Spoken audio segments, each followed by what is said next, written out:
नमस्कार साथियों, मैं आशा करता हूँ कि आप जहाँ भी मस्त है, ज़बरदस्त है, स्वस्थ है।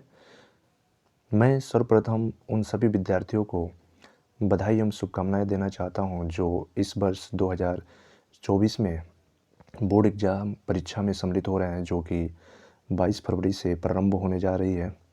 तो सर्वप्रथम मैं आप सभी को बहुत सारी बधाई एवं शुभकामनाएँ देता हूँ ताकि आप का भविष्य उज्जवल हो सके। तो साथियों, जैसा कि आप देख पा रहे हैं इस वीडियो में, यह वीडियो कक्षा 10 विषय हिंदी है जो यूपी एमएसपी के सरकारी वेबसाइट पे अपलोडेड है। इस वीडियो को मैं आपके बीच लेकर आया हूँ। ये उन विद्यार्थियों के लिए बेहद ही लाभप्रद सिद्ध होगा, फ़ायदेमंद होगा जो विद्यार्थी बोर्ड परीक्षा में सम्मिलित हो रहे हैं। तो आइए जानते हैं कि हिंदी की परीक्षा को किस प्रकार से लिखा जाता है, कैसे इसमें किस तरह से क्या होता है, इस चीज़ को हम लोग समझेंगे। तो देखिए साथियों, इसमें पहला जो निर्देश दिया है, इसमें कह रहा है कि हिंदी विषय के अंतर्गत गद्य, पद्य, संस्कृत खंड, व्याकरण, काव्य सौंदर्य खंड, काव्य एवं निबंध सम्मिलित है। मतलब जो आपका विषय हिंदी है उसके अंतर्गत आपका गद्य है, पद्य है, संस्कृत खंड है, व्याकरण, काव्य सौंदर्य खंड काव्य है एवं निबंध सम्मिलित है। परीक्षा में सम्मिलित सफलता प्राप्त करने के लिए समय का उचित प्रबंधन करके संपूर्ण पाठ्यक्रम का एकाग्रतापूर्वक पुनरावृत्ति करें, यानी कि रिवीजन करें एवं विषय को रटने का स्थान पर भली भांति समझ कर पढ़ें। ठीक है। दूसरा इसका निर्देश जो है वो कह रहा है कि निर्धारित काव्य का अध्ययन करते समय कविता में निहित काव्य सौंदर्य के तत्वों, रस, छंद, अलंकार को रेखांकित करें और परिभाषा एवं उदाहरण का अभ्यास करें। यानी कि जो काव्य का आप अध्ययन करें उस समय कविता में जो भी काव्य सौंदर्य हो उसके तत्वों को, जैसे रस हो गया, छंद हो गया, अलंकार, इस चीज़ को रेखांकित कर लें और जब परीक्षा कक्ष में बैठें और उसको लिखें तो उस परिभाषा एवं उदाहरण का विशेष रूप से अभ्यास कर लें और उसको ध्यान में रखते हुए लिखें। इसके बाद गद्य के अंतर्गत लेखकों की रचनाओं को पढ़ते समय प्रत्येक अध्याय के मूल भाव को समझें तथा सारांश, उद्देश्य एवं भाषा शैली को अपने शब्दों में लिखने का अभ्यास करें। ठीक है। और इसमें जो है आप देख पा रहे हैं, जो नेक्स्ट पॉइंट है शब्द रचना। शब्द रचना पे बात किया जाए तो शब्द रचना के तत्वों में जैसे उपसर्ग हो गया, और इस उपसर्ग के बाद आप इसमें देखिए क्या बोलते हैं, परसर्ग है, फिर से समास है, समास के बाद से परिवाची है, इसमें आपका तत्सम शब्द है इत्यादि।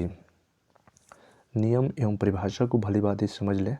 इनके जो भी नियम है एवं परिभाषा है, अगर आप इसको भली भांति समझ लेते हैं और अभ्यास कर लेते हैं तो होगा क्या, इससे प्रश्न हल करते समय व्याकरण और वर्तनी संबंधी अशुद्धि का अभाव नहीं रहेगा एवं आपका जो शब्द रचना एवं वाक्य गठन होगी उसमें काफ़ी सहायता मिलेगी। तो इस चीज़ का विशेष रूप से आप ध्यान देंगे।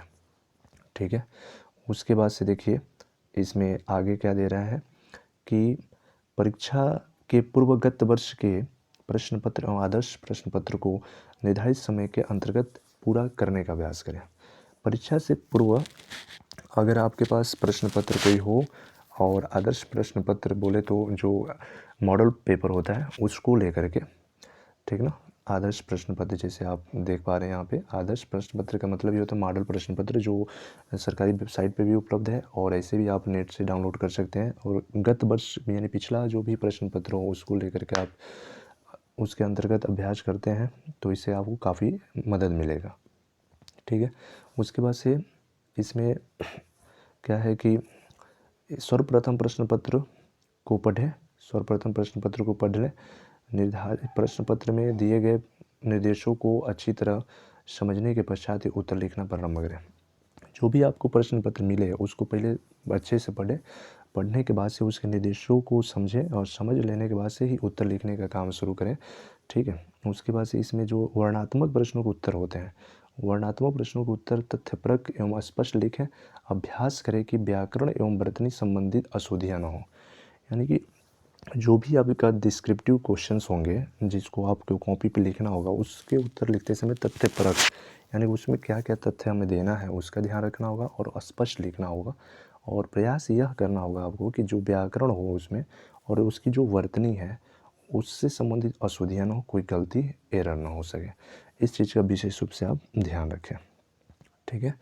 और इसके बाद इसमें क्या है कि उत्तर लिखते समय अंक के अनुरूप शब्द सीमा का विशेष ध्यान रखें, यानी कि जो भी प्रश्न आपके हैं उसके उत्तर अगर लिख रहे हैं तो उसके अनुरूप शब्द सीमा क्या है उसका विशेष रूप से ध्यान रखें, ठीक है। उसके बाद से देखिए इसमें क्या है कि कॉपी लिखते समय जब लेखक में कभी के जीवन परिचय लिखने की बात आती है तो लिखते समय फ्लो चार्ट का प्रयोग करें, जैसे आपको यहाँ पे दे रखा है फ्लो चार्ट। तो आप ये फ्लो चार्ट देख पा रहे हैं, इस फ्लो चार्ट का अगर प्रयोग करते हैं तो इससे काफ़ी आपको हिंट मदद भी मिल जाता है और कॉपी आपकी काफ़ी अच्छी लिखती है। इसको आप अपनी कॉपी में कहीं जब लिखें तो किनारे आप फ्लो चार्ट का प्रयोग कर लें और इस फ्लो चार्ट में मेन बातें जैसे क्या क्या मेन बातें, जैसे जन्म दर्शा दे, उसमें स्थान दर्शा दे, माता पिता, भाषा शैली, कृतियाँ और मृत्यु ये दर्शा दे। दर्शाने के बाद से उसमें आपको सारी चीज़ें क्लियर हो जाती है, टीचर को डायरेक्ट वहाँ से समझ में आ जाता है कि बच्चे ने मेन बातें लिख दी है और उसके बाद से बाकी जो बगल में होती है उसको लिख दिया है उसके बाद, ठीक है। फिर से इसमें पैराग्राफ आधारित प्रश्नों को हल करने से पूर्व एक से अधिक बार अवश्य पढ़ लें और प्रश्नों को अच्छी तरह समझकर ही उत्तर लिखना प्रारंभ करें। पैराग्राफ आधारित प्रश्न को हल करने से पूर्व एक से अधिक बार अवश्य पढ़ लें और प्रश्न को अच्छी तरह समझकर ही उत्तर लिखना प्रारंभ करें। बिना प्रश्न को समझे आप उत्तर नहीं लिखेंगे, इस बात का विशेष रूप से ध्यान रखें। जब प्रश्न अच्छी तरीके से समझ में आ जाए तब उसका उत्तर लिखने का कार्य करें। नेक्स्ट जो टॉपिक है इसमें क्या है कि उत्तर लिखते समय व्याकरण के नियमों एवं विराम चिन्हों तथा अल्प विराम पूर्ण विराम इत्यादि का सावधानी पूर्वक पालन करें, ठीक है। जब भी आप उत्तर लिख रहे हैं तो उस समय व्याकरण के जो नियम है उसका विशेष रूप से ध्यान रखें, व्याकरण के नियम में, और उसमें अल्प विराम क्या है, पूर्ण विराम क्या है, इसका भी ध्यान रखना काफ़ी ज़रूरी चीज़ होती है। इन सभी चीज़ों से क्लैरिटी मिलती है कि बच्चा कहाँ से कहाँ तक लिखा है, उसके आगे की क्या बात है, उसमें शब्दों और जो वाक्य होते हैं उसमें अस्पष्टता होती है और भाव समझ में आता है। तो इसलिए हमें व्याकरण के जो भी नियम है विराम चिन्ह को विशेष रूप से ध्यान रखना ज़रूरी हो जाता है। बहुत सारे बच्चे ऐसे होते हैं कि जो लिखते समय उसमें ना ही विराम चिन्ह का ध्यान देते हैं, ना ही कमा का, ना ही अल्प विराम का, ना ही पूर्ण विराम का, और इस प्रकार से भाव ही समझ में नहीं आता है, टीचर को क्लियरिटी नहीं मिलती है कॉपी से, तो लिखा हुआ कॉपी से भी नंबर कट जाते हैं। तो इसका विशेष ध्यान रखें, ठीक है। और नेक्स्ट देखिए पॉइंट क्या है, नेक्स्ट कह रहा है कि निबंध लिखने के लिए चयनित प्रकरण को कुछ प्रमुख बिंदुओं में विभाजित कर लेना चाहिए, जैसे प्रस्तावना, विषय विस्तार एवं उपसंहार इत्यादि।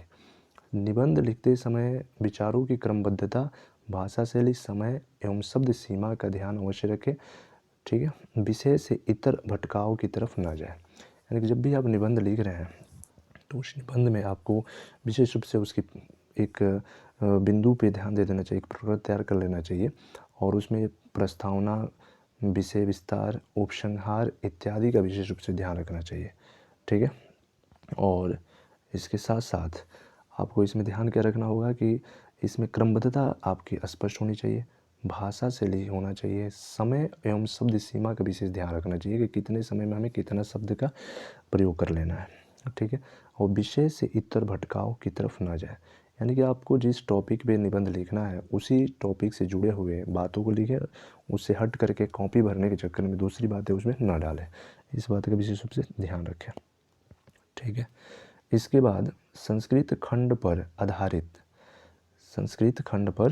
आधारित अवतरण का संदर्भ सहित, जो संस्कृत खंड पर आधारित अवतरण मिलता है आपको उस पे संदर्भ सहित, ठीक है, संदर्भ सहित हिंदी अनुवाद स्वच्छ, स्पष्ट एवं सुंदर अक्षरों में लिखें, संदर्भ के साथ लिखना होता है। और फिर से अपने जिलों के लिए निर्धारित खंड काव्य के ही प्रश्नों का उत्तर पुस्तिका में लिखें। जैसे बहुत सारे बच्चे कन्फ्यूज हो जाते हैं, जो खंड काव्य दिया जाता है उसमें हमें लिखना कहाँ है, तो जिलों के आधार पे होता है। तो अपने ज़िले के आधार पे ही खंड काव्य का चयन करें और उसका उत्तर लिखने का कार्य करें। इस प्रकार से आपका पेपर जो होगा काफ़ी अच्छा होगा और टीचर को काफ़ी प्रभावित करेगा। इस चीज़ का विशेष रूप से आप ध्यान रखेंगे, ठीक है।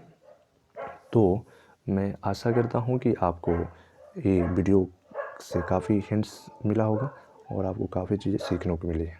धन्यवाद।